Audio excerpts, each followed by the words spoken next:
बता, ऐसे एक नहीं हजारों है हमारे भारत में। गुरु से दीक्षा तो ले लिए, ये फिर दोबारा मुड़ के नहीं गए उसके पास। मंत्र नहीं। अरे हम लोग तो प्रेरक हैं, एक निमित्त हैं, जो तुमको अच्छा और सत्य का मार्ग बताता हूँ। समझ में आए तो कर लो, नहीं समझ में आए तो कोई बात नहीं। सीताराम, मैं तो सीताराम है ही हूँ। तुमको सीताराम बनने के लिए सीताराम ही करना पड़ेगा, तब सीताराम बनोगे, दूसरा कोई विकल्प नहीं।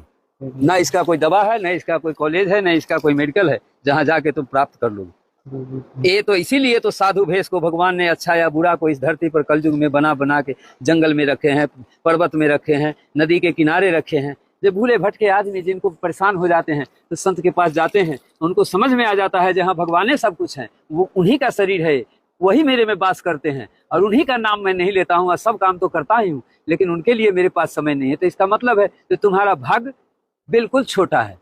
इस जन्म में भी तुम मनुष्य का रूप धर के भगवान से प्रेम नहीं करना चाहते हो, तो फिर वही होगा जो कर रहे हो, वही करते करते जाओगे, फिर वही 84 लाख मिलेगा। तो पता नहीं कितने जन्मों के बाद, 84 लाख वर्ष के बाद तुम्हें कभी मनुष्य का शरीर मिलेगा तो मिलेगा, नहीं तो वो भी मुश्किल है, क्योंकि तुम्हारे कर्मों से भगवान मनुष्य शरीर नहीं देते हैं। किसी मनुष्य के कर्म से भगवान शरीर मनुष्य का नहीं देते।